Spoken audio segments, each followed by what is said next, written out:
Welcome to జనం మాట. నేను మీ చంద్ర. ఈ రోజు ఈనాడు ఆంధ్రజ్యోతి వార్తాపత్రికల్లో వార్తలు ప్రధానంగా చూసుకున్నట్లయితే చంద్రబాబు నాయుడు గారు నిన్న పెనుగొండ నియోజకవర్గంలో రా కదిలరా సభ నిర్వహించారు. అక్కడ గొడ్డలిపోటును గుండెపోటుగా మార్చింది ఎవరు, ఆ గొడ్డలు ఇచ్చింది ఎవరని చెల్లెలు సునీత ప్రశ్నిస్తున్నారు. సాక్షిలో తప్పుడు రాతలు రాస్తూ జగన్ నాటకాలు ఆడుతున్నారు. బాబాయ్ హత్యపై చర్చకు సిద్ధము, వాలంటరీ వ్యవస్థను కొనసాగిస్తాం, శిక్షణ ఇచ్చి మంచి ఉద్యోగాలు వచ్చేలా చేస్తాం, నిరుద్యోగులకు ప్రతి నెల 3,000 వృత్తి. పెనుగొండ సభలో చంద్రబాబు నాయుడు గొడ్డలు ఇచ్చింది ఎవరు చెల్లెలు సునీత ప్రశ్నిస్తున్నారని చెప్పారు. మరి ఇదే విధంగా గొడ్డలి పోటును గుండెపోటుగా మార్చింది ఎవరని చంద్రబాబు ప్రశ్నిస్తున్నారు.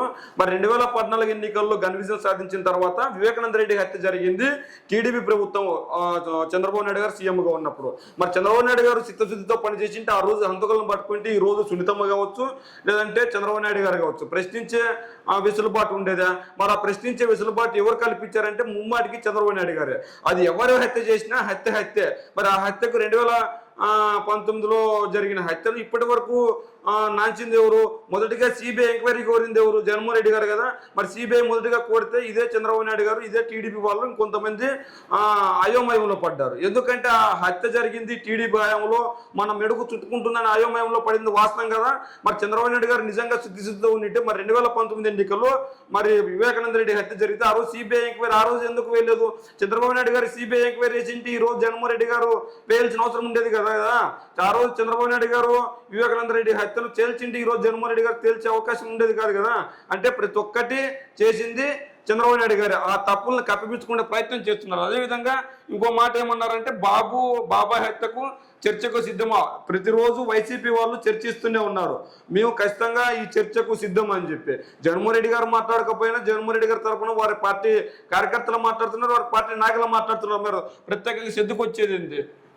చర్చకు వచ్చి వాలంటరీ వ్యవస్థను కొనసాగిస్తాం. ఇన్నాళ్ళకు గుర్తుకొచ్చింది వాలంటరీ వ్యవస్థ చంద్రబాబు నాయుడు గారికి. అంటే 2019 ఎన్నికల్లో జగన్మోహన్ రెడ్డి గారు గెలిచిన తర్వాత కరోనా సమయంలో కావచ్చు, అంతకు ముందు కావచ్చు, వాలంటరీ వ్యవస్థను ఏర్పాటు చేసుకొని ప్రతి పేదవాడికి ప్రతి గడపకు సంక్షేమ పథకాలను పరిపాలన అందించడమే లక్ష్యంగా వాలంటరీ వ్యవస్థతో ముందుకెళ్తున్నాడు. వీళ్లకు 5,000 వృద్ధి ఇస్తున్నారు. అంటే జీతం కాదు కానీ 5,000 వృద్ధి ఇస్తున్నారు. అంటే ఇష్టం వచ్చిన వాళ్ళు వాలంటరీ వ్యవస్థలో పనిచేస్తూ, ఇష్టం లేని వాళ్ళు వాలంటరీ వ్యవస్థలో నుంచి స్వచ్ఛందంగా వైదొలగవచ్చు. ఎవరైతే సేవా దృక్పథం ఉంటారో ఆ సేవా దృక్పథం ఉన్న వాళ్ళు ఈ వాలంటరీ వ్యవస్థలో కొనసాగుతూ ఈ వాలంటరీ వ్యవస్థలో ఉన్న సేవలను వాళ్లకు పూర్తిగా ప్రజాసేవకే ఉన్నారు. అయితే ఆ వాలంటీర్లపై ఇన్ని రోజులు టీడీపీ అధినేత, ముఖ్యంగా జనసేన అధినేత పవన్ కళ్యాణ్ అన్ని రాని మాట్లాడినారు. ఏమన్నారు?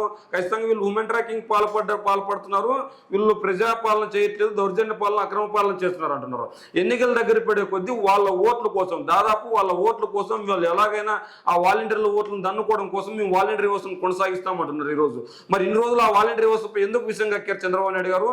మరి నిజంగానే వాలంటీర్ వ్యవస్థ గురించి మీకు సిద్ధశుద్ధి ఉన్నట్టు మరి ఇన్ని రోజులు ఎందుకు మెచ్చుకోలేదు? మరి కరోనా సమయంలో సైతం మీరు మీ అబ్బాయి హైదరాబాద్లో ఉంటే మరి ఇక్కడ ఏపీ ప్రజలను చూసుకునేవారు వాలంటరీ వ్యవస్థ కదా. మరి అదే వాలంటరీ వ్యవస్థను మరి ఇన్నాళ్ళు ఎందుకు దూషించారు? మరి శిక్షణ ఇచ్చి మంచి ఉద్యోగాలు వచ్చేలా చేస్తూ ఉన్నారు. మరి 2014లో ఇంటికి ఉద్యోగం ఇస్తానని చంద్రబాబు నాయుడు గారు ఆ రోజు ఇంటికి ఉద్యోగం ఇచ్చింటే ఈ రోజు ఉద్యోగాలు ఇచ్చే పరిస్థితి ఉండేదా? నిరుద్యోగులు ఏర్పడే పరిస్థితి ఉండేదా? చేసే తప్పులన్నీ చంద్రబాబు నాయుడు గారు చేసి ఆ తప్పులన్నీ జగన్మోహన్ రెడ్డి గారు చేసినట్టు చిత్రీకరిస్తున్నారు. ఇంటికి ఉద్యోగం అని జగన్మోహన్ రెడ్డి గారు చెప్పలేదు. మరి చంద్రబాబు నాయుడు గారు ఇంటికి ఉద్యోగం ఇస్తానన్నారు. జగన్మోహన్ రెడ్డి గారు ఏం చెప్పారు? నేను అధికారంలోకి వచ్చిన తర్వాత 2 లక్షల ఉద్యోగాలు ఇస్తానని చెప్పారు. వాలంటీర్ ఉద్యోగాలను పక్కన పెడితే దాదాపు 1,00,000 ఉద్యోగాలు సచివాలయ ఉద్యోగాలు ఇచ్చారు, మెడికల్ కాలేజీలో ఉద్యోగాలు ఇచ్చారు, విలేజ్ క్లినిక్లు ఇచ్చారు, రైతు భరోసా కేంద్రాల్లో ఉద్యోగాలు ఇచ్చాడు, గ్రూప్ 2 నోటిఫికేషన్ ఇచ్చారు, పోలీస్ శాఖలో నోటిఫికేషన్ ఇచ్చాడు, అదేవిధంగా డిఎస్సీ నోటిఫికేషన్ ఇచ్చాడు.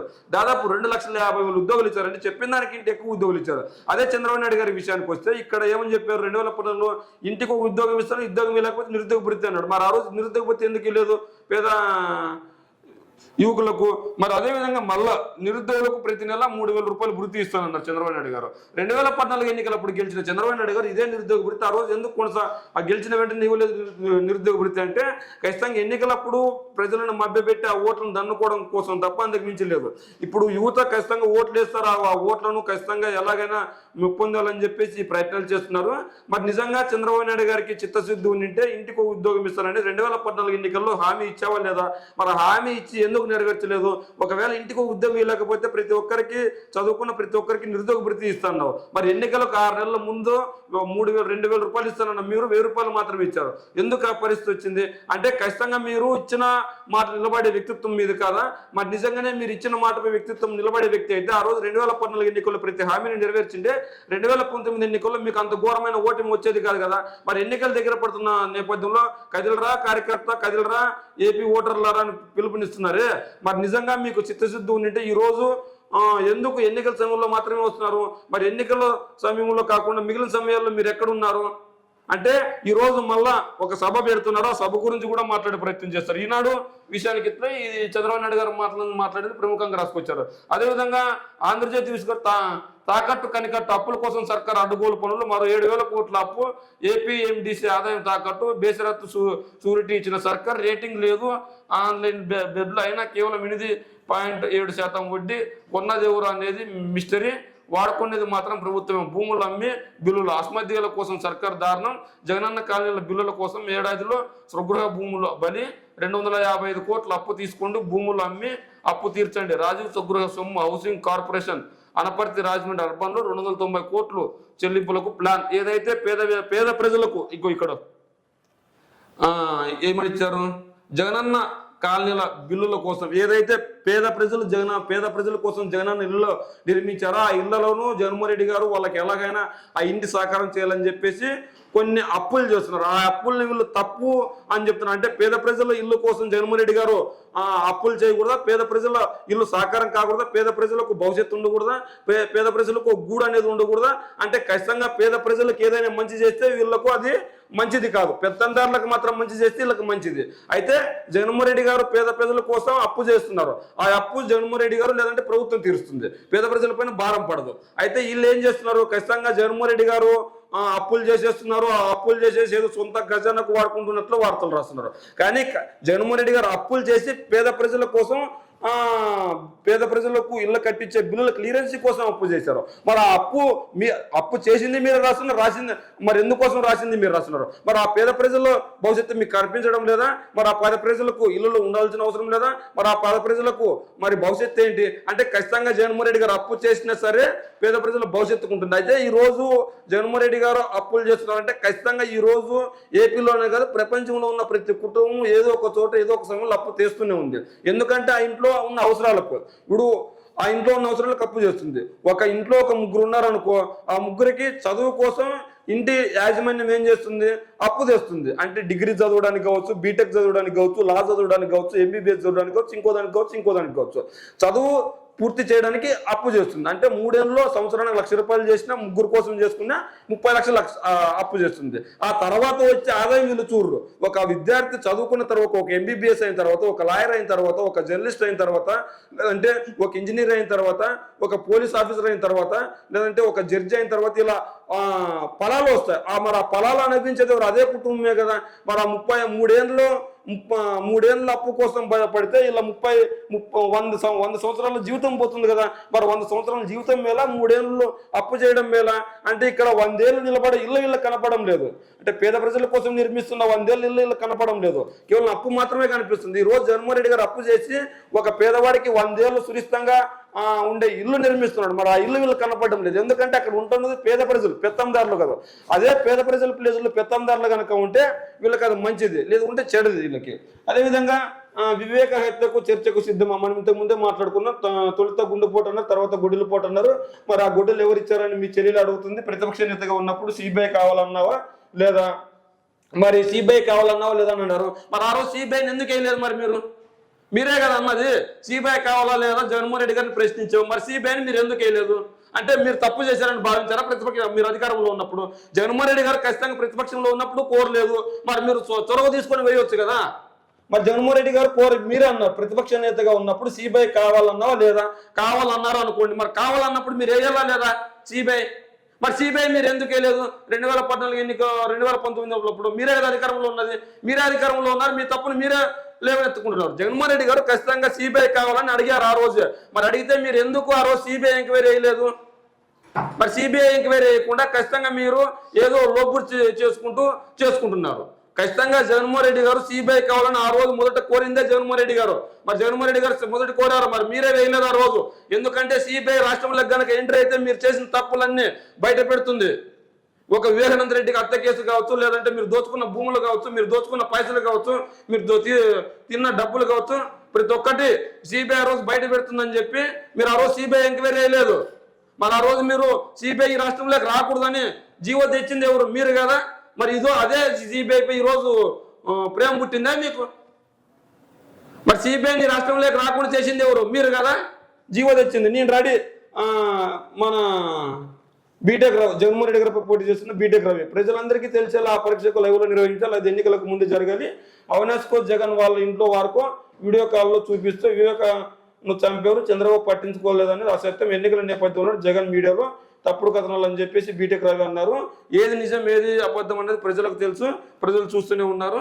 బీసీలకు జగన్ దగ ఏదైతే ఈరోజు కోతలు వాతలతో వంచనాలు, అడుగడుగున అవమానాలు, స్థానిక సంస్థల రిజర్వేషన్లకు కోత, 16,800 మందికి పదవుల వంచన, బీసీల ప్రాబల్యం జిల్లాలో రెడ్ల పెత్తనం, 34 రకాల టీడీపీ పథకాలను స్వప్తి, నవరత్నాలతో సరిపెట్టిన ప్రభుత్వం, అటకెక్కిన విదేశీ విద్య, బెస్ట్ స్కూళ్ళు, బీసీ ఉప ప్రణాళిక ఊసెత్తని సర్కార్, హత్యలు దాడులు సారా మామూలే, వైసీపీ పాలనలో బీసీల గగ్గోలు. బీసీల గురించి టీడీపీ ఇక్కడ ఇంకోటి టీడీపీ జనసేన బీసీ డిక్లరేషన్ నేడే, నాగార్జున యూనివర్సిటీ సమీపంలో జైహో బీసీ సభ, హాజరు కానున్న చంద్రబాబు పవన్ కళ్యాణ్, బడుగుల రాజకీయ ఆర్థిక సామాజిక ప్రగతికి బాలల వేయడమైన టెక్నాలజీ యుగంలో చేతి వృత్తులకు సవాళ్లు, బీసీల శ్రేయస్సుకు ప్రత్యేక చర్యలు. ఏదైతే బీసీల కోసం ప్రేమ ఒలకబోస్తున్నట్లు టీడీపీ జనసేన చెప్తుందో, 2014 ఎన్నికలప్పుడు గెలిచినప్పుడు బీసీలకు ఎంతమందికి మంత్రి పదవులు ఇచ్చారు, 2014లో గెలిచిన మంత్రులు ఎంతమంది ఎన్ని కార్పొరేషన్లు తీసుకొని వచ్చారు, 2014లో గెలిచినప్పుడు బీసీల కోసం ఏం చేశారు, 2014లో గెలిచినప్పుడు బీసీ నేస్తం ఎందుకు ఇవ్వలేకపోయారు, 2014లో గెలిచినప్పుడు బీసీలకు అన్నదండగా ఎందుకు ఉండలేకపోయారు, 2014లో గెలిచినప్పుడు ఒక బీసీకి ఒక ముఖ్యమంత్రి పదవి ఎలాగో ఏ పార్టీలు ఇవ్వవు కాబట్టి ఒక ఉప ముఖ్యమంత్రి పదవో లేదంటే ఒక మంచి మంత్రి పదవి ఎందుకు ఇవ్వలేకపోయారు అంటే, డబ్బులు వచ్చే మంత్రి పదవులు నీ సామాజిక వర్గానికి, డబ్బులు రాని మంత్రి పదవులు బీసీ సామాజిక వర్గాలకు ఇచ్చిన ఘనత చంద్రబాబు నాయుడు కాదు కదా. ఇదే జగన్మోహన్ రెడ్డి గారు ఎన్ని కార్పొరేషన్లు తీసుకొని వచ్చాడు, ఎంతమందికి మంత్రి పదవులు ఇచ్చాడు, ఎన్ని ఎమ్మెల్యే పోస్టులు ఇచ్చాడు, ఎంత పెద్దపీట వేశాడు. స్పీకర్ పదవి ఎవరికి ఇచ్చారు? జగన్మోహన్ రెడ్డి గారు బీసీకి ఇచ్చారు. మీరు ఎవరికి ఇచ్చారు? మీ సామాజిక వర్గానికి ఇచ్చారు. మరి ఆ రోజు మంత్రులు ఎవరు ఎక్కువ ఉన్నారు? మీ సామాజిక వర్గం అంటే ఓసీ సామాజిక వర్గం వాళ్ళు ఉండరు. జగన్మోహన్ రెడ్డి గారి హయాంలో ఎవరు ఎక్కువ ఉన్నారు? ఈ రోజు మీరు మంగళగిరిలో బీసీ డిక్లరేషన్ సభ పెడుతున్నారు కదా, ఇదే మంగళగిరిలో జగన్మోహన్ రెడ్డి గారు ఒక రెడ్డి సీటు ఒక బీసీ అభ్యర్థికి ఇచ్చారు. అది గంజి చిరంజీవి అయినా కావచ్చు, కాండ్రు కమలా కావచ్చు, కాండ్రు లావణ్య కావచ్చు, ఏ ఒక్కరైనా బీసీ అభ్యర్థికి ఇస్తున్నారు. రెడ్ల ఆధిపత్యం అని మీరు రాస్తున్నారు. మరి రెడ్ల ఆధిపత్యం అయితే రెడ్డి సీటును తీసి బీసీ అభ్యర్థికి కేటాయించాల్సిన అవసరం జగన్మోహన్ రెడ్డి గారికి ఎందుకు ఉంది? రెడ్లందరూ వ్యతిరేకంగా అవుతారని తెలిసినా కూడా బీసీలకు, ఎస్సీలకు, ఎస్టీలకు, మైనార్టీలకు పెద్దపీట వేయాలని జగన్మోహన్ రెడ్డి గారు ముందుకెళ్తున్నారు. ఇదే బీసీ చదువుల కోసం నాడు నేడు తీసుకొచ్చి ఇంగ్లీష్ మీడియం ద్వారా ప్రతి పేదవాడికి ఈ రోజు ఇంగ్లీష్ మీడియం తీస్తున్నారు. మరి మీరు ఆ రోజు ఎందుకు బీసీ, ఎస్సీ, ఎస్టీ కులాలపైన ప్రేమ చూపట్లేదు? మరి ఎందుకు ఈ పిల్లలు తెలుగు మీడియమే ఉండాలి, ఇంగ్లీష్ మీడియం వద్దు అన్నారు? మరి ఈ రోజు ఇంగ్లీష్ మీడియం చదివి ప్రభుత్వ పాఠశాలలో ఇంగ్లీష్ మీడియం చదివి మన భారతదేశంలోని ఏ రాష్ట్రానికి సాధ్యం కానీ ఆంధ్ర రాష్ట్ర ప్రజలు ఈ రోజు ఐక్యరాజ్య సమితిలో ప్రసంగించింది వాస్తవం కదా. ప్రసంగించిన వాళ్ళు బీసీ పిల్లలు లేరంటారా? బీసీ పిల్లలకు న్యాయం జరగలేదంటారా? బీసీ పిల్లలు సువర్ణ అవకాశాలు అందుకోవడం లేదంటారా? అంటే ఖచ్చితంగా 100% బీసీలకి న్యాయం చేసిన జగన్మోహన్ రెడ్డి గారు. ఈ రోజు బీసీ ఓటర్లు ఎక్కడ గంపగుత్తిగా జగన్మోహన్ రెడ్డి గారి వైపు వెళ్ళిపోతే కొద్దో గొప్ప ఉన్న బీసీ ఓటర్లను మభ్యపెట్టి మన వైపు తీసుకోవాలని ఒక సంకల్పంతో ఉంది తప్ప అంతకు మించి ఏం లేదు ఇక్కడ. నిజంగా జగన్మోహన్ రెడ్డి గారు వచ్చే ఎన్నికల్లో అధికారంలోకి బీసీలో గెలిపిస్తారు కాబట్టి ఆ బీసీ ఓటర్లను ఎలాగైనా వాళ్ళకు దూరం చేయాలని చెప్పేసి ఇలాంటి వార్తలు రాస్తుంటారు వీళ్ళు. మరి నిజంగా చంద్రబాబు నాయుడు గారికి చిత్తశుద్ధి ఉంటే 14.5 సంవత్సరాల ముఖ్యమంత్రిగా పరిపాలన చేసిన చంద్రబాబు నాయుడు గారు ప్రభుత్వ పాఠశాలలో ఇంగ్లీష్ మీడియం తీసుకొని రావాలని ఎందుకు అనిపించలేదు?